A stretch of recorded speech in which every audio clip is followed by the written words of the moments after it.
I'm Laurel, I'm a musician and producer. This song is called Life Worth Living, off my debut album Dogviolet, and I'm going to show you now some of the production and mixing stuff.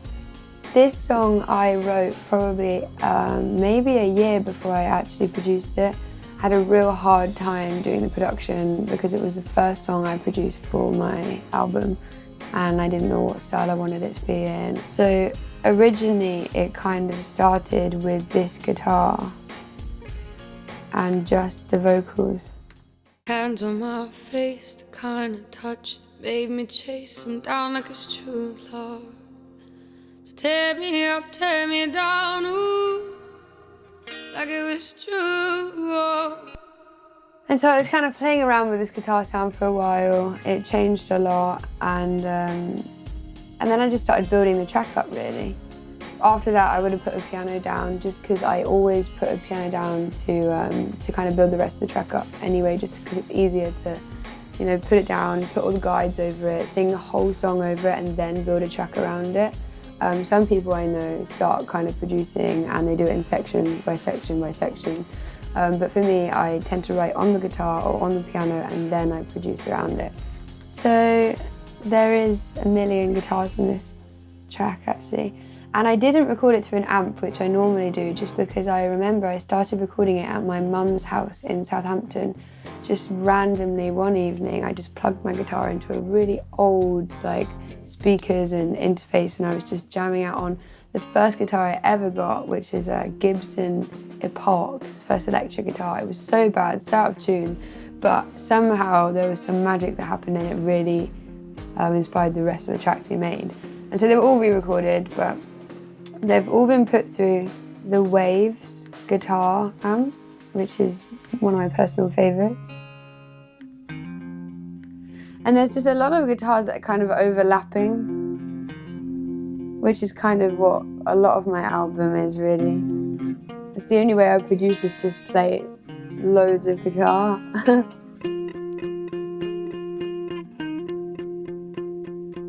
So there's quite a lot going on at the same time, but they're all panned and all just put in different places.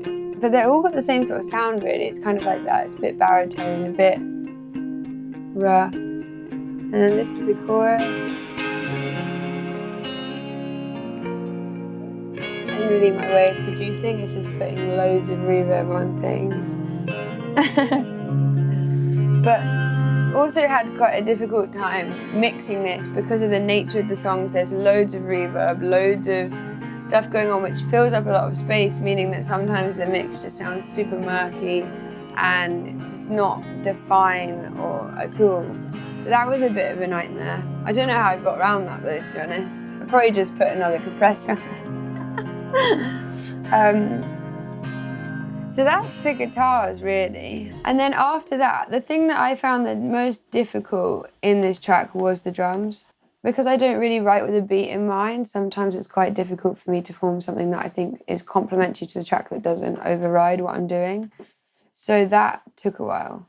And I ended up with this random beat, which I actually made with this.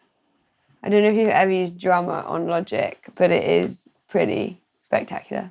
And I got really stuck, and my friend had told me about this thing, and he said, oh, you don't need to just make a beat from scratch, just use this software. I'd already kind of found drum sounds that I really liked, and I dragged this out between tracks and changed all of the, the kick drum, the snare. I didn't use what they'd used in here. And this is the beat we end up with in the end. And it's also got a lot of breakbeat stuff, which was an Apple loop, classic good old Apple loops. And this was just completely cut up, it didn't sound anything like that. I've cut it up loads and just moved it all over the place. And then just put loads of effects on it. The main thing on this was just I did so much automation on it with the EQing and also the reverb that I think that it really, I don't know, this is my favourite part of the track, to be honest with you, this. It's around when I want you to drum stay beat. with me, make me feel better. It's not a day Because the actual program drums are really simple. There's not much to them. It's very like sparse. It's your love, it's your game. Take what you need, dog. And then the actual drums themselves, I always layer things. So I think there's quite a few different kicks in here. I think there's like 3 kicks. We'll just play the kicks quickly. And I do this just because I think it gives a really good texture. I think sometimes it just gives it a bit more oomph. Like there's different parts of different kicks that I want to use.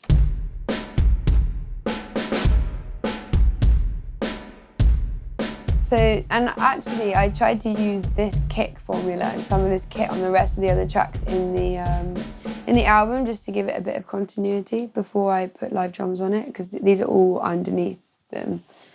Just because I really liked how this one came out. And the same with the snare. I layer up a lot of snares as well. I layer up a lot of stuff. I think that's the way I produce when I don't know what else to do. Just layer. And that's the drums really.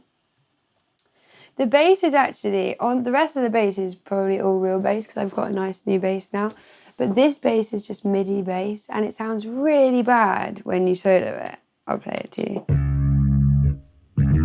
It's just so classic MIDI bass. And it's just so random. But you know what? You put it in a track and it just works.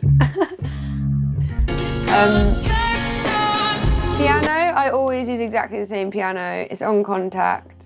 It's the Giant and it's all that jazz. I've never used a different one. You know what? If it isn't broken, don't fix it. And then, so that's all that with all like the breakbeat, vocal stuff. Because that's all there is left really, vocals. Because a lot of my tracks, there's not much to them. Let's have a look. Hands on my face, the kind of touch that made me chase him down like it's true love.